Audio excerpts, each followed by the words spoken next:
Welcome to First Coat, where we explore public realm art, how it's made, and why it matters. I'm your host, Stephanie Etche, an artist and entrepreneur based in Brooklyn, New York. I run Distill Creative, where I curate and produce site-specific art projects for real estate developers. I focus on creating more equitable and inclusive projects, and I want to get more exposure for the artists and developers doing this work. This week on First Coat, we have Betsy Casañas. Betsy is a visual and public artist, an educator, a community activist, and an organizer based in both Philadelphia and Puerto Rico. She is the director of A Seat on Diamond Gallery and founder of Semilla Arts Initiative. Casañas has over 26 years of experience in the arts and has created over 40 murals worldwide. I spoke with Betsy about how she does community public art projects, how she uses parachute cloth, how she got started as an artist, her first job in the arts, and how she leads a creative life. You'll learn about collaboration, large-scale mural projects, and what it's really like to run an art studio and gallery. Here's our conversation. Thank you so much for being here today and being a guest on First Coat. If you can tell us who you are and what you do and what you've been recently working on during this quarantine time. My name is Betsy Casañas. Start off with that. I'm a public artist. So I've been doing community art, public art around the world. I was based out of Philly. Now I'm between Philly and Puerto Rico. I have a space called A Seat on Diamond Gallery in Philly. And Semilla Arts Initiative is just me wherever I go, right? Semilla is a grassroots initiative that uses art as a catalyst for social and underserved communities. Yeah, so basically my work has a lot of community involvement. I've been teaching for a really long time. I started teaching maybe 26 years ago. I started doing public art around the same time. I had a baby around the same time. Yeah, so everything for me kind of started when I was about 19 years old. Community art, public art, using art as a voice for underserved communities, for just to show folks of color in a dignified light. What's your earliest memory of creating something? This is really silly. When you sent me that question, I was like, I used to do these things when I was like in second grade. Like that's the earliest thing I remember like doing. And they were nothing. I used to draw a bunch of dots on a page. You know how you had those numbers? Mm-hmm. Those numbers that would create like an elephant or something. I would do that, but it would be like very abstract, and I would do that often. Like it was like obsessive.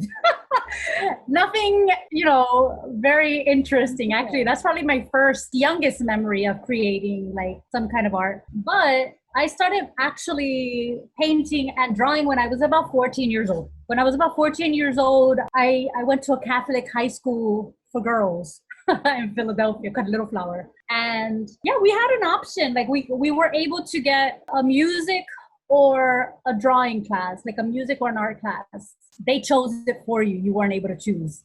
So they put me in drawing. And I mean, I guess I feel like if I would have been put in music, I would have probably been a musician. So it's like, okay, I started painting more or getting into art more focused when I was about 14 years old, and my neighborhood became really dangerous. So my parents were restricting how much time I was able to spend outside. It was like just outside was really, really dangerous. I mean, there was a lot of shootouts. There were just a lot of stuff going on in the neighborhood. And this was in North Philadelphia? I was in North Philly. Yeah. I was on 4th and Cambria, and it was just like an open drug market on the corners. And the neighborhood was just like really, it was like the 4th of July outside all the time. Wow. Yeah, so at 14 I started drawing and painting more because I really wasn't able to go outside as much as I had when I was younger. And then I started doing public art when I was 19. I mean, I was really, really, really young when I started doing all of this. Like I started teaching at a community center. Everything for me started around the same time. I've been doing it for as long as I can remember. It's interesting you say that your first memory is, were you literally connecting dots? Yeah. I would take like a loose leaf paper and draw dots. Was never recognized as anything impressive. I wasn't considered like the artist of my classroom or anything. But it's interesting that that's something that I feel like your work is all about connecting and finding abstract relationships between people and places. Absolutely. Absolutely. That's interesting. What was your first public art piece, whether that was a mural or activation or something else? I was actually 17 years old when I did my first public art piece. I was working at this Cuban pharmacy and I was really young, and I was always interested in drawing. And the owner of the pharmacy gave me the front of his building. It was like this gate. And he was like, oh, why don't you paint a mural for me? And then from that, I got 2 other projects. Oh, wow. And then, yeah, I mean, I was so young and they were bad. They were terrible. They were so bad. Yeah, I ended up doing that. And then, you know, I was in school and just kind of, you know, doing whatever. And then at 19, I actually really got into murals. Like the first one was just like, you know, by chance. Oh, you want to do this? I was a kid. But at 19, which I was still a kid, I was pregnant. I was pregnant with my son. I was about 4 months pregnant and I was in school at the time. I was like, you know, I need a job. I need a job. So I ended up, like, somebody had recommended one of the cultural organizations in my community, Taller Puertorriqueño, and I called them and I'm like, hey, you know, I'm an artist, you know, 19 years old. I'm an artist. I need a job. And the lady, you know, invited me. Her name was Catalina Rio. She was a poet and she was in charge of the educational program. And she invited me to Taller's gallery space, to the garden. That's where we had our first like interview. And I brought her some of my work and I showed her, and, you know, it was really nice that she even gave me the time of day because I was really like a baby. And I didn't tell her that I was pregnant. I was 4 months pregnant. I didn't tell her anything because I wasn't sure if that would affect whether I would be brought in or not. It was funny because I was there. We had a really good first conversation. Then she invited me over to the educational building. And she was like, why don't you come over to the building so you could see the space? And she hadn't given me the job yet. But when I got there, she was late. She was late for the meeting. And the person that was normally the secretary and would have some sense wasn't there. It was this other guy, another young teacher. And I came in, I was like, hi, my name is Betsy Casañas. I'm an artist. I have an interview today with Catalina. He was like, oh, thank God you're an artist. He was like, there's a classroom of kids in the back. And there's nobody there. He was like, the artist never showed up. He was like, just go back there. And he just threw me in. And wow. She came 15 minutes later, like really apologetic, and was like, I'm so sorry. But then she looked around and all the kids were working. So it was always really natural for me to like be in the classroom and work with kids and kind of lead workshops. So I got that job. From there, I was recommended within the month. So I was 4 months pregnant. Within the month, I was invited to the Village of the Arts and Humanities because the executive director of Taller recommended me for the Village. I was at the Village for a month and then they recommended me to this public art and science program that was called Network Arts Philadelphia. And they were mostly mosaics. And I was totally a kid. But I was teaching and I was working with teenagers at the time. And 2 weeks before I had Archangel, my first son, I finished my first mural. Wow. Yeah, so it was just like one thing right after the other. And then, you know, once they did find out in Taller that I was pregnant, I mean, they just like bumped up my hours and paid me really well for somebody so young. So I was able to kind of set everything up and get the place in order and move into my own space and have the house ready for like the baby. And I was in school at the time. So there was a lot of stuff happening like all at the same time, but that's kind of how I started working in the classroom with students and then doing public art. But it's always been integrated with some kind of workshops that I was giving, or workshops, like there never was like a moment where I was like creating public art just on my own. Like it always started with a classroom or with a group. And that's, I mean, it's continued like that. And I really enjoy teaching. I was a teacher for a long time in Philadelphia at the Charter High School for Architecture and Design for about 9 years. I integrated my public art into the classroom. So I would teach, you know, painting and drawing and community arts. And I would take them into the neighborhood and we would do a series of projects, and they would work on murals on parachute cloth. Because in Philly, most of our murals are done on parachute cloth. So they could be done in a studio. And then when you're ready to install, then you go to the wall with all the fabric. Can you explain that process a little bit? Because I've heard of this done in Philly, and I've had some other artists propose it, but they hadn't done it themselves yet. Yeah, I've been doing it for about 20 years. Basically, you get a row of parachute cloth. We use parachute cloth and Nova color paint or golden, mostly golden now. I'm talking about very specifically with like when I'm working with the Mural Arts program, we're using mostly golden. and Nova Color. The sheets get broken down. Usually when I'm painting a mural, I do a small sketch. And then I make the grid 5 inches by 5 inches. So I make a 5-inch grid, and that transfers to a 5 foot by 5 foot square. So you basically lay it out, set up a grid on the wall, on the fabric, on your computer, and you label everything. You know, usually letters go from top to bottom, numbers go from left to right, depending on how long the building is. And then you kind of just start attaching. So in my studio, I have the capability of working on about 100 feet of parachute cloth, 100 feet by like 8 feet. So I could work on 2 pieces. So I work on one piece and then attach it right to the next. So I just keep sliding it over. You never see the entire mural, but you're able to do large sections, about 8 feet by 20 feet. I have 8 by 20 feet walls on 4 sections in my studio. So the process with the parachute cloth, it looks like stretched out cotton. When it's not primed, it feels like fabric. It's really soft. It's beautiful to paint on because it doesn't wrinkle. Like you would expect parachute cloth. Is it nylon or is it cotton? No, it's not nylon. They call it parachute cloth, but it's not really nylon. It has nothing to do with parachute cloth. I have no idea. I think the real term is like tabby cloth. So, okay. So it's just like a plain weave of something. Yeah. It kind of looks like the lining for flags.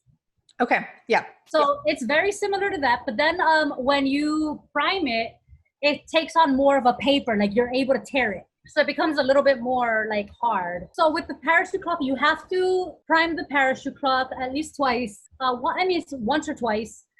And then on top of that, you know, you have the grid on top of your computer, your design, your full design on the computer. I usually break it down into like steps. Like if I'm working on a figure, I'll do like 8 variations of light. And then on top of that, I'll actually go in and paint full color. But I usually do like a grayscale initially, or like a sepia tone initially. And then on top of that, I'll start adding really bright colors. And this is all with acrylic that you're building up? I'm doing everything with acrylic. The golden.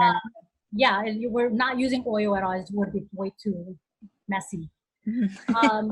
Yeah. So you project the image. Once you're done projecting, then we label. So we label everything so that other people can come in. The nice thing about working on parachute cloth is that you can have large groups of people coming into your studio at different times and work. I mean, what makes parachute cloth ideal, and I've done both. I go directly on the wall and I use parachute cloth. But what makes parachute cloth ideal is that you could have more hands on it. I have groups in my studio that come from different classrooms. Sometimes I work with re-entry programs. Sometimes I work with just community members. Sometimes I do a call for volunteers, and then folks just come to my studio. When we're working on a project that has a very short, condensed time and the project is really massive, there's a video up on the project that I did in Buffalo, New York. On my website, you could see that one, and that one will show you. I mean, with that particular project, we created the mural, and it was about 125 by 5 foot sheets that wrapped the entire building. So it was a 3-story building that wrapped around with 120 sheets, and we did it in 34 days, which is insanity. Usually with a project like this, with community involvement, it takes,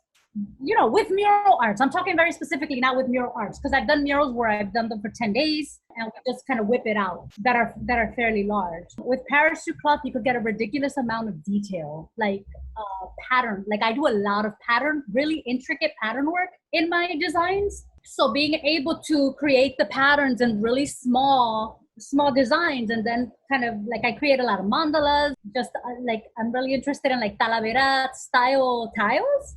And how it kind of connects. I'm interested in a lot of patterns. So it's always in my, what identifies like color and patterns are what people know most about my work. So it's really nice because then you could have a lot of people come in to work on these designs. And with the patterns, it's usually like the color layouts are usually already set up. Like I design everything and I set everything up so that I have usually like a main crew. I usually work with like 5 to 6 people during any project. And those 5 to 6 people, I train them so that they could lead groups that are coming in. So if I have 60 people coming in, each person gets, 5 to 6 people. and then they can zero in and focus so it's not chaos. That's kind of the nice thing about kind of working with the parachute cloth. It is, because we're doing so many patterns and because we're working on like so many details, I mean, it is like labor intensive. If you look at on the website, you can look up the Spring Garden Street Bridge, and that particular mural is massive. It was larger than a city block. It was only 5 feet tall, but it was 194 10-foot panels. So it was, massive. We, with that particular mural, worked with, I would say, 800 to 1,000 people, because we were working, I had folks that were taking panels. If you look at the mural, it has a lot of tulips. I've designed Talavera sections that were with this tulip design. The community, the Spring Garden Street Bridge. The Spring Garden Street Bridge was a mural that coincided with the artists of the Mexican Revolution in Philadelphia. So it was called Pinta la Revolución, the exhibit. So it was a collaboration with the Philadelphia Mural Arts and the Philadelphia Museum of Art. And then the museum, there's a bridge that connects them to a neighboring community called Mantua. And they had a campaign against violence that was called Bulbs Instead of Bullets. So they had been planting tulips all over the city, and they were really like adamant about having tulips all over the mural. So to honor that, I did a bunch of things to make sure that we really honored the importance of that message and the work that they had been doing. Aside from creating the 5 foot by 94 panels of like intense pattern work, I mean, imagine the bridge, the bridge is bigger than a city block, and our brushes are this little, like they're like tiny little brushes, because we're working with a lot of detail, and every single section of the pattern needs 4 to 6 coats to be finalized for me to be like happy that it looks clean and it's finalized and it's, so we had consistently folks in the studio morning, noon, and night in the beginning of production. I was working early in the morning till late at night, like midnight, like 9 in the morning till midnight. Sometimes we would come in early. I had an assistant that would come in. We set it up so that we would take breaks in between, but then you get in there and you're working on adrenaline because there's so many people constantly in the studio and there's so many people in and out of the space that you just don't get tired. You crash completely once the project is done. I went off track there. I have a lot of questions about that particular project because I actually watched I think it was the video with by LaSalle TV. LaSalle TV, yeah. Yeah, they did a great job on that. They did a wonderful job. They were students. They were like 6 students in this tech, and that was their assignment for the semester. Wow, so, it was so inspiring. As I'm starting to do video, I'm like, okay, I guess they figured it out. Just to finish off on the parachute cloth. So how is that actually attached to the wall? Attached to the wall? So once everything is done, what we do is we create rows, right? We have all the rows for the letter A.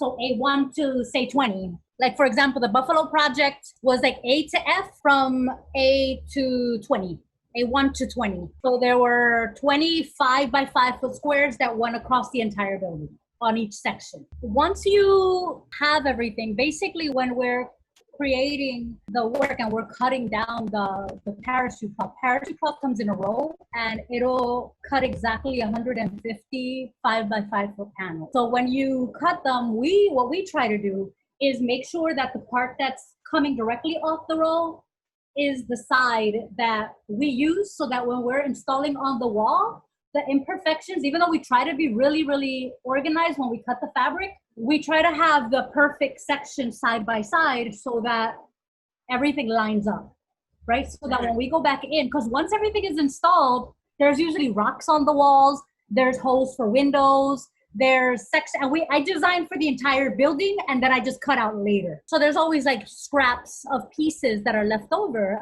So once everything is done, I usually start right from the top left corner and I gel the wall. We usually have 2 people on the floor gelling the fabric, and then about 3 people up top squeegeeing it. So you squeegee, you add the gel to the wall.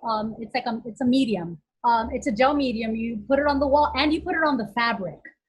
And then we just kind of line it up and then squeegee we create a star and then kind of work our way around and then hope that everything lines up. And if it doesn't, then we have to paint right on the wall. So I have the process of every single one of my murals, most of my murals on Facebook. I usually do like an album. So you could actually see what the mural looks like while it's actually being installed. And you can see like some of the crevices, or if the walls are like, if the fabric starts moving, sometimes it starts separating from the design. You try not to do that because you like level it first, right? Sometimes the walls aren't leveled. Everything is usually crooked. Not the mural, but the walls. We gel it. Once everything is on the wall and gelled, we squeegee all the excess. I always reuse everything. Some people don't. Some people, once they squeegee it off the wall, they throw that gel away, which I don't like doing. I just keep using it on the wall. Then once that's done, then we go back in and we touch up. So we usually have a small crew of, depending on the capacity of like the lift, right, and what kind of floor we're on, you know, we're able to use like a scissor lift. It usually allows me to take up 6 people, which is great when you're touching up. A boom lift only allows you to take about 3. Usually I work with, if we're working with 2 lifts, then we have 2 people going on different areas, sometimes people on the ground floor. If we're only using 1 lift, then it's just me and 3 people. We kind of just go. After everything is up, I like make a list of everything that needs to be touched up. Everything is super organized. You have to be super organized. I kind of, you know, I go with the flow and I change things if I don't like them. Like if I have a wall that I've set up a certain color and I've mixed everything and I put it on and I'm not really happy with the color combination, then I don't mind changing certain things. So it's like, I feel like with this kind of work, there has to be a level of flexibility to be able to create the work and not go crazy, because anything could go wrong. You know, anything could go wrong. And then you have to be really comfortable with at least parachute cloth and teaching a community and integrating that into the public art. Like if you are working with community, then it's really about how to navigate like all of these different personalities while you're in the space and making sure that you're working on everybody's level, you know? So, and really like identifying who does what. Like you want to definitely get people with really crisp lines on the detailed section. And there's some people, and usually the majority of people are cool. You know, you may have 1 or 2 folks, like one or two individuals that might not be able to do like edges, you know, but usually that's not the case. So I'm sorry, I know that was very long-winded. No, it's fascinating. And does the parachute cloth do you coat it at the end? Is there a final layer of something? Yeah. So once everything is on the wall, then you get sections that haven't been painted. I always do detail, like I always have some kind of border. Like usually the tops of buildings have those intricate, like I don't know what you would call that. Like molding? Molding, yeah. Like old row homes have great molding up top. Otherwise, we create like a really straight line, and I usually like just create like a black or some kind of, for the Buffalo mural, I did a purple wraparound for the building. Yeah, so you install everything and then you get the edges that you weren't able to get in the studio for whatever reason. Like sometimes doors or the building is on an angle and you're working this way. So you either clean it up and extend the mural, or you frame it out. So, and then after that, we seal it. So you do just an acrylic seal, and that's it. It's a long process. I really enjoy it. I enjoy the process. I like every part of the process because I like teaching. I like being in the studio. I like the energy that brings. I like having folks come into the studio that have absolutely no experience. Like I don't usually work with just artists. I work with community members. So I work with like all kinds of folks. So people come into the space and they work with me. And it's exciting. I get excited for them to see the process because it's so much fun. So I really enjoy it. And then it's just, I don't know, I feel like working in community, teaching in community, and being involved in a project that's so big and is going to make an impact on such a large group of people in every stage of it is really beautiful. I like how much like I get from it, like emotionally, right? It's really, really like healing. But it's also like really healing for folks that get to experience that, which is really nice. I don't have to do that. I don't have to, when I'm working with like the mural arts program, like we're usually required to paint murals, and in the duration of the project, they ask you to do like maybe 1 or 2 painting days, right? Where they open it up to the community and people come in and they get to paint. But I do that from the beginning of the project. So once the design is done, once it's approved, and we start the process of projecting, that's when I start inviting people in. So my studio is usually open from like 9 to 6 if I'm working on a regular standard mural with a good amount of time to finish. Otherwise, we're working crazy hours. You know, we're working morning, noon, night, and then we take in various groups. Sometimes in the morning, sometimes in the afternoon. Sometimes we take interns in the evening. Like it's like just a rolling out of like all kinds of folks in and out of the space. I think that kind of process for me is like just such a beautiful way to be able to connect with folks from the community. Really a beautiful way to connect with folks from other communities. And it's a great way to bring people together that normally wouldn't be together. Yeah, this process of the parachute cloth is like, it's definitely lovely. With murals that you paint directly on the wall, like you impact folks seeing you, right? They're watching you put the work up. And obviously, like anytime, I love watching people work. So I always go and I'm like, can I help, you know? But I really enjoy watching other artists work. I love watching other artists process. But I think that Parachute Club definitely has something special because you have more involvement. It seems like it's more accessible also because people can probably like sit down while they're doing it, or they're out of the heat or the sunlight. Yeah. No, absolutely. The weather extremes. It changes completely, like the idea of mural making, because you're no longer restricted. You know, you're no longer restricted. You're no longer worried about a heat wave or rain or snow. I mean, I can work throughout the winter now. I'm in Puerto Rico right now, so that I can work whenever I want. But being able to work at like 2:00 in the morning sometimes is necessary. You know, I mean, last July, I worked with a Chilean artist, Ian Ekeko, and we worked on a mural that focused on the crisis happening on the border, right? On the people like crossing over and the hardship of that, right? The hardship of like leaving everything that you know to be home to make this journey and really humanizing this experience. And so we both came in, like he came from Chile and he had a very limited amount of time to do this project, and he came to my space and we kind of worked together. We both were working on every step of the project, right? Every step of the project, beginning, middle, and end. We did it in under 7 weeks. And you know, it happened when we worked on that particular project. It was the second mural that he had done about the separation of families. And then the second year when he came was when they had found the father with the little baby. Do you remember that, in the water? And it was definitely like very, very impactful, right? I mean, obviously, as a Puerto Rican artist, we don't have the same experience, but it's not that, but like, we feel that solidarity with those communities and offended at the dehumanization of folks. So it was really important to us to place this particular mural in a prominent Puerto Rican neighborhood in Philadelphia as a way to show that solidarity and that welcoming in. And it was called Sanctuary City, Sanctuary Neighborhood, because Philly's a sanctuary city. Yeah, so like projects like that, like when Ian and I were working on that particular project, we were working from 8 in the morning till 2:00 in the morning most nights. And we had teenagers that were some of them had crossed the border, some of them had escaped Hurricane Maria from Puerto Rico. All of them were on different, there were different forms of migration that were happening there. And we were working together to create this piece.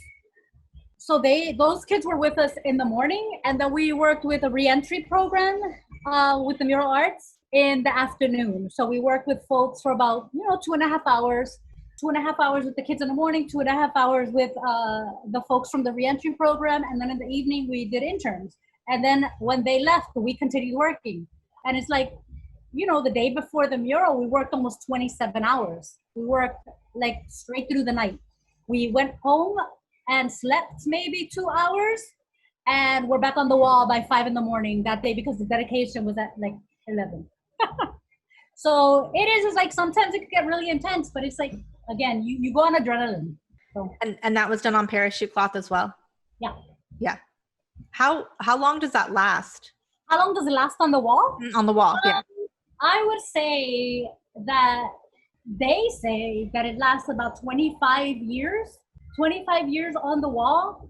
I have a mural in Philly that I did in 2007. That's what I think my oldest one, right? Is that my oldest? I think that's my oldest one in Parachute Club.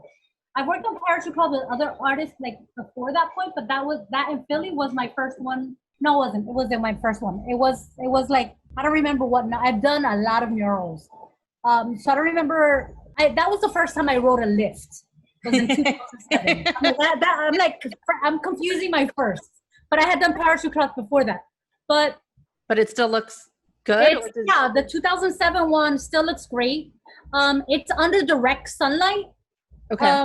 Most of the day, so it's faded a little bit, but it's still like in great condition. Then I have another one that was done a year later, where it doesn't get any sun, and that's just as vibrant as the first day I put it up. Wow. So it depends on the quality of your paint. Okay. On the quality of the paint and the quality of the seal and how well you install. So if you're installing and you're leaving bubbles on the wall, that's a problem because water will get in it. So you have to be really, really meticulous with how you study. You know, artists with a process like this, you have to be organized. You have to be organized. You have to be meticulous in order to have a mural that's going to last. So, is it possible to restore them? Yeah, definitely. I mean, well, you can't take it off once it's on the wall. It's not like you could peel it off. Okay, so you have to restore directly. Yeah, you restore right on it. It takes the form of the wall. So if the wall looks like if it's bricks, then it actually just takes the form of the wall. You can't see it.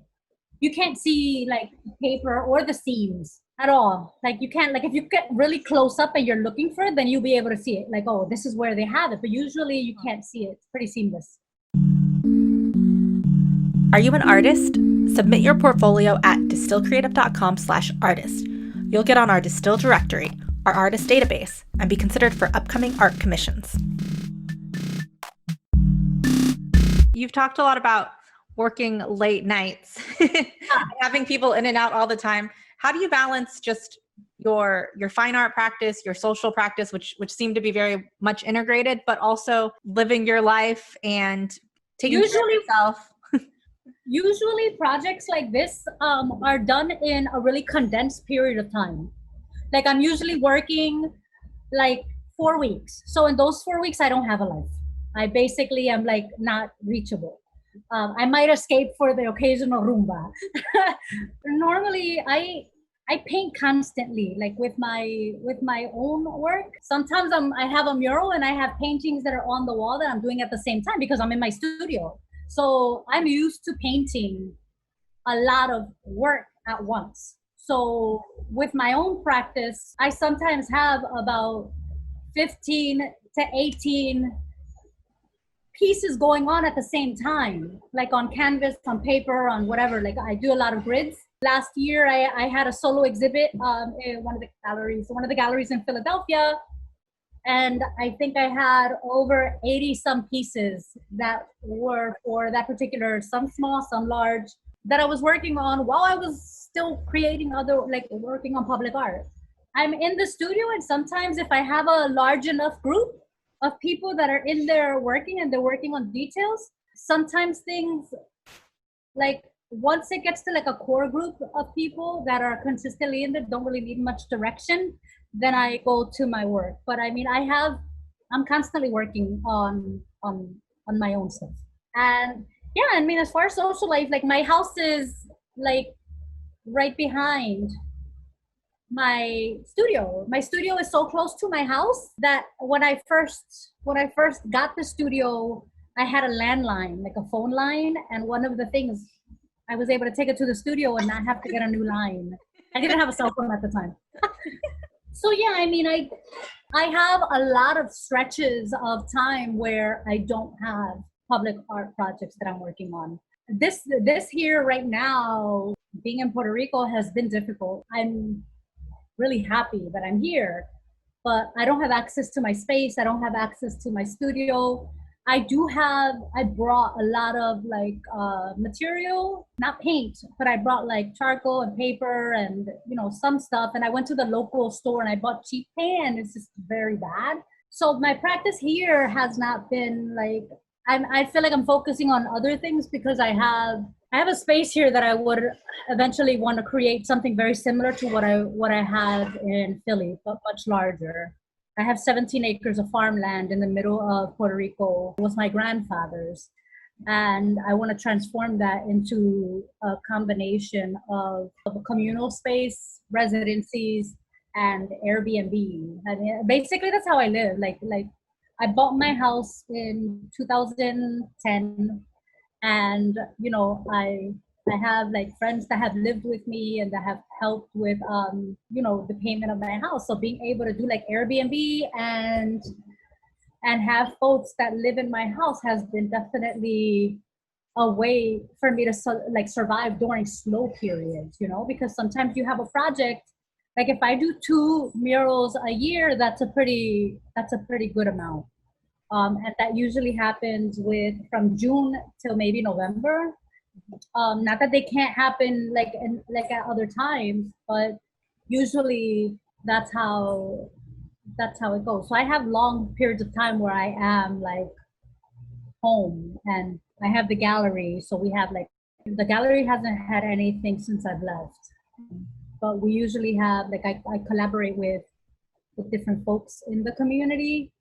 And we have like concerts in the space. We have exhibits. We've had, we opened in 2010. I say we, I mean me. I opened in 2010. My kids were still really little, so they helped me. And, I've partnered with like Afro Taino Productions, with who are really, really dear friends of mine. And they work with NPR's Latin Roots in Philly, and they bring Afro-Latino independent groups from all over the place. And, sometimes they always make a stop in my house. So we always have concerts in my house. We have like rumbas in the house. We have bombas in the house.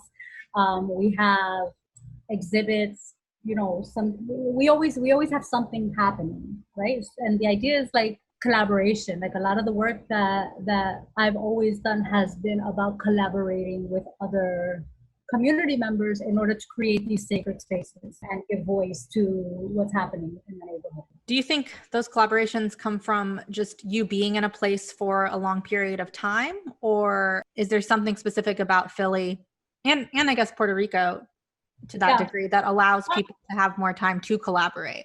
I'm just thinking. I think so. I think definitely like being in a place for long periods of time definitely helps because people know you and they trust you. But I've done stuff around the world, and I've worked with other groups, and I've worked with other community members that also have been like really open to this idea of collaboration. I guess I'm curious about your lifestyle and how that happens, because I think with like the longer term collaborations, I feel like I have to work with folks that I trust, right? Folks that are really on the same page with this idea of community development and community work, kind of have the same vision. That this idea of competitiveness is not really what I'm not really interested in that. So I've worked with folks that have been really doing this kind of work where you combine the community work with being in the classroom. I think all of that makes a huge difference. So like with Marangeli, like we've known each other probably for about 20 years from Afro Taino Productions. With Afro Taino Productions, they run the Philadelphia Film Festival, the Latin Film Festival. They work with NPR's Latin Roots. They bring concerts to the major museums like the Barnes Foundation, Philadelphia Museum of Art, but then they also bring it to the community. And we collaborate and then bring artists to my house to either give a concert, a private concert, or sometimes just to like come be in the space. So with folks like that, I feel like, yeah, definitely being in one space makes a difference because of like the nature of the work. Like murals are really inviting, right? When you work on murals, people want to be involved. So it hasn't been difficult. It hasn't been difficult to go to other communities and integrate myself. It makes a difference if you don't know anybody, obviously. Like you can't just go to a spot and hope people are gonna, trust you. So every time that I've gone anywhere, I always have somebody on the ground that I've worked with. And I think that's more because I've done a lot of public art graffiti festivals. One in particular, I feel like that's made like a huge impact was one that I was in called Latido Americano, and it was in Peru. And there were 45 artists from all over Latin America, the Caribbean, and different parts of Europe that came. And we all stayed in a hostel. There were 5 women only. So it's like 5 women and 40 men graffiti artists. And that's the standard, right? When you're thinking about like public art and this gender, it's never like, I'm always in the minority. Like, why do you think that is? I'm not really sure. I guess it's definitely like graffiti art, and it's definitely dominated by men. I had been in Peru with the American Embassy. Like, they had invited me to do a project in 2013, November of 2013. I was invited to do a project, and they sent me to 3 different cities in Peru to work with 3 different communities. And because of that, I ended up meeting key people that had been linked up with Latido Americano, which is like a festival. And then the guy, Entes, reached out to me and asked me if I would consider doing one of the murals. And because of that, now I have folks all over the world, right? I could go to any part of the Caribbean or South America, and I have people that can link me up with folks that are doing stuff, right? If I want to go in and I want to work with a community of women, if I want to work in a community of whatever, like I have been able to do that. Another way has been with professors. I've had professors that have continued to follow my work and have moved on to other places. It's just with a lot of the work that I've been doing, I've always been around a lot of people. So those people continue to move to different parts of the world, and they continue to follow my work. So I was recently invited to India to start up a public art project with a professor that I used to teach with at CHAD, at the Charter High School for Architecture and Design. And now he's in India for a 2-year residency. And he invited me over to do a semester to work with students. I mean, that's still like, we've kind of talked about it, had a couple of conversations. Nothing's come to fruition with it, but it's usually folks that have known my work or have followed my work that have been able to create spaces in communities where they're trusted and then bring me in. And once I'm in and I create the space in the community, then it's a little bit easier to really dive in deeper, closer to what I want to focus on if I go back, right? And that's really beautiful because then you get connected to folks all over, right? All over the world. And those are usually like short things. Like I've done like month-long projects in various countries. I was in Paraguay for a month. I was in Peru various times I've done like 5 projects in Peru, in the Dominican Republic, in Puerto Rico, in Cuba. I've done a lot of stuff in Ecuador, in Paraguay, Mexico. And these projects, for the most part, have been set up by folks that know my work and have invited me to do a project. So in a sense, yes, it's a collaboration. I feel like the deeper collaborations where you can really dig in and really create something that's more sustainable and really makes a huge impact on communities, definitely when you're in a space for a longer period of time. With the nature of my work, I mean, I'm a public artist. I do that. So I'm always jumping around. I'm not staying in one place at the same time. So I'm constantly in different spaces, but people kind of come. So that's always nice. And then with the gallery, it's no different than the studio. It's like the idea of creating safe spaces in the community where folks can come and feel heard, right? And feel like for some, it's like an escape. You go away, a couple of hours, and you're able to paint and you're able to like contribute to something that's going to be around for the next 30 years, Are you a real estate developer looking for a unique amenity for your site? Get our free guide, 10 tips for commissioning a site-specific artwork, at our website, distillcreative.com. How do you maintain relationships? Do you have like any kind of tips for other people maintaining lots of different types of relationships with lots of different people from different places? I mean, I feel like for me, I try to be really honest. I try to be really honest with everything. So I still have relationships with, like in my I told you I had the solo exhibit uh, back in April. The woman that hired me for that job when I was 19 years old at the Village of the Arts and Humanities came to that exhibit. I still have relationships with the people from Taller Puertorriqueño. Like I have relationships with folks because I'm very honest with what I'm able to bring, and I work hard. So I feel like I work really hard when I'm doing these projects, and I'm present in those spaces when I'm there, and I think that's really important, to really treat people with dignity, treat people with respect when you're in these spaces, but also like being honest with what it is that you want and what you don't want.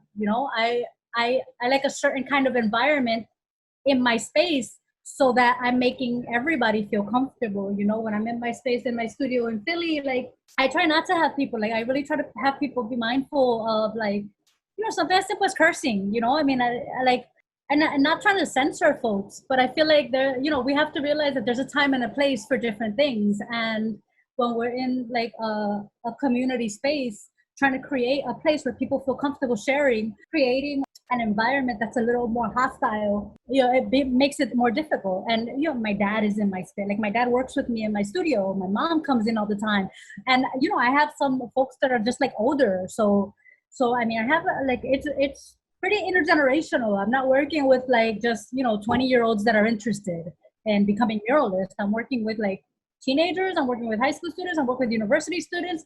I'm working with community members, and I'm working with seniors. So I'm working with like people that range in age from young to old. So really trying to create this space where people feel safe and respected. On the relationship maintenance though, do you keep like an email list, or like how do you remember everyone? I do Facebook. I'm terrible. I'm so bad with that.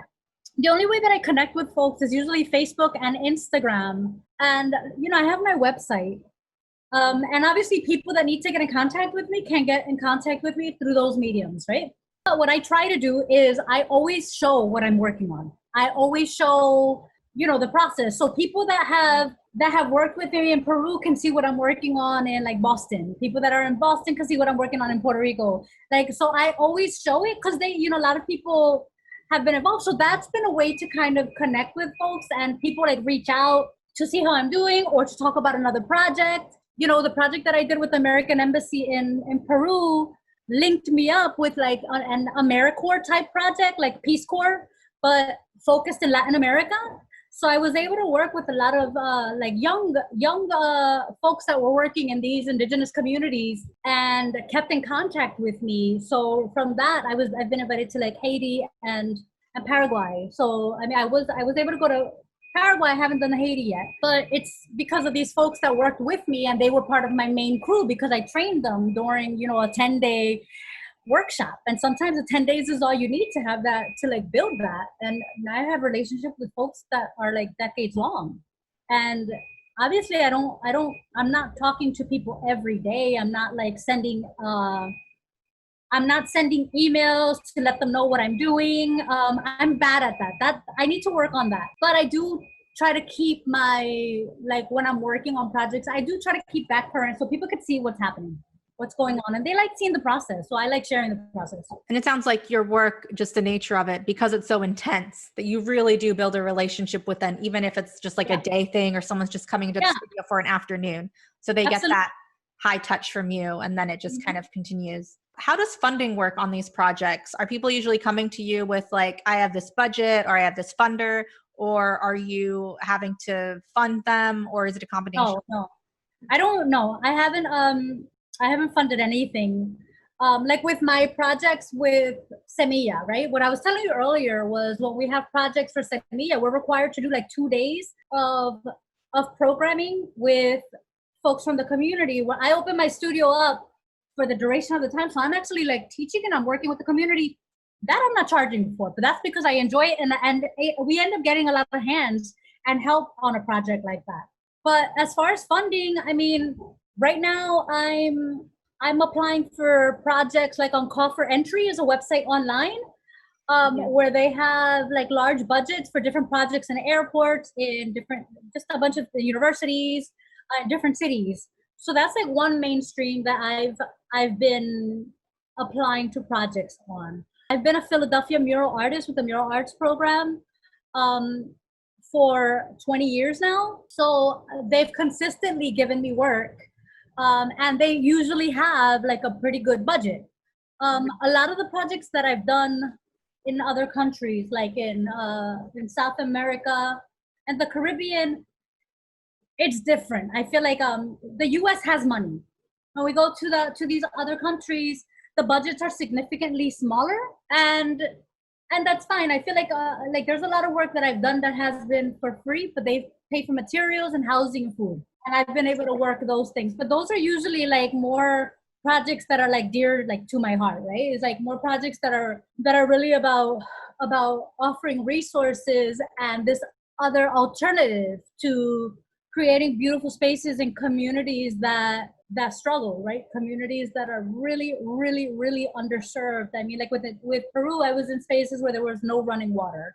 It's like on the hills. There's certain things that I definitely do for charity, but then there's a lot of the projects that I do to survive are usually with mural programs that are running. Like usually museums have projects. Like the Buffalo was their public art. It was the Albright Knox public art program. The Philly Mural Arts program has been wonderful. Definitely, I've been invited by festivals, so there's always a budget that comes with it. There's always a budget that comes with it. So I haven't had to do that myself unless it's a personal project that I'm interested in doing. And how do you think I mean, I hate even bringing it up, but with COVID-19 and just the inability for us to be in close spaces or close proximity with people indoors, how do you think that's going to impact your work? I think definitely it's going to impact it in the coming. I mean, it's impacted it already. I mean, I've had all of my work completely canceled. I had because I run alternative. I'm giving you so much information. I run alternative spring breaks. Oh wow! Okay, So I did that when I was in college. Oh really? Yeah. So I work with universities from around the country, and they come to my house, and they stay with me for a week. And in that week, I cook for them. Well, we cook in community. I cook for them and I take them out in either to my studio or the gallery, and we do some kind of community project. They help with the setting up of some part of whatever we're working on. I had one in March that was completely canceled. All my Airbnbs in Puerto Rico were completely canceled. I had a mural in Springfield, Massachusetts for a festival that was completely canceled. I was working on more graphic stuff, all canceled, all postponed. So it's like right now, I have no idea. Like right now, it's just like a little bit, I mean, I'm a finalist for one project in Philadelphia, and I'm applying for two other projects, one in Jersey and another one in Allentown. But it's a little bit, my work is community based. I mean, I could do it without folks, and I could just have a small crew of people that I work with. So I mean, it's not like we have to stop, but the level of community involvement has to be limited, just for everybody's safety until this all comes down, Mm-hmm. Yeah. And I wanted to know if you have any resources that have helped you along the way. Definitely the Call for Entry. I like resources. I feel like I go to other people's studios. I go to other people's spaces. I go to other people's just to see how they're kind of working on projects, how they work in their spaces, how they set up their spaces. Definitely like resources. The Call for Entry has been a really great one. It's really competitive. So like to get to a final round, sometimes like it takes a long time. It's like a matter of just continuing. I've been consumed with news. Everything that's been happening, like with Black Lives Matter, everything that's been happening with the coronavirus. I mean, I feel like that's been all I've been consuming. And like at the moment, I feel like I'm totally. It is super inspiring to see everything that's happening right now. Obviously, it's necessary. We'll see how we all kind of move through this, and hopefully, it's not another thing that gets muted after a couple of weeks and people get tired of listening. then we fall asleep really fast. Yeah, so I think definitely I've been just consumed with the everyday and how everybody's doing and all the tragedy and loss from the pandemic, losing folks that definitely were important people. That's it, I'm kind of ready for the summer, and hopefully, things will get better. And then, you let me know if you need anything, if you have any other questions, or you reach out, come to Philly or Puerto Rico. I'd love to visit both. I really enjoy talking with you. It's really inspiring that you've built a life around this. And I think that I'm excited to share this because it's just to share that it's even possible, right? Like, I think this is the dream for so many people. It's definitely the dream for me. Yeah, definitely. And just knowing that you're still doing it. And it's, I think also it's not always going to be, I feel like with a lot of street artists or public artists, there's a lot of ego involved. And so it's really refreshing to just talk to you and learn more about how you approach this. And it's so integrated and community, you really can't pull the community out of the work, right? Yeah, no, it's totally intertwined. No, thank you. I really appreciate the interview, and let me know if anything. Awesome. Yeah, I'd love to. Where can our listeners find you online? I'm BZ Casañas everything. It's bzcasañas.com, LinkedIn, Facebook, and Gmail. It's all the same. www.bzcasañas.com. Perfect. Well, I'll link to everything in the show notes, and I'll link to everything we talked about too. And thank you so much for taking time. Oh, thank you. Absolutely. Good luck with coming back to Philly. I hope everything goes well. Thank you. You too. Good luck. Thank you. Bye. Bye. Thanks so much for watching this episode of First Coat. If you liked this video, please subscribe and check out the next episode in our playlist. Let me know what else you want to learn about public realm art in the comments below. And follow us on Instagram at First Coat Podcast or at Distill Creative. First Coat is a production of my company, Distill Creative. Check us out at distillcreative.com.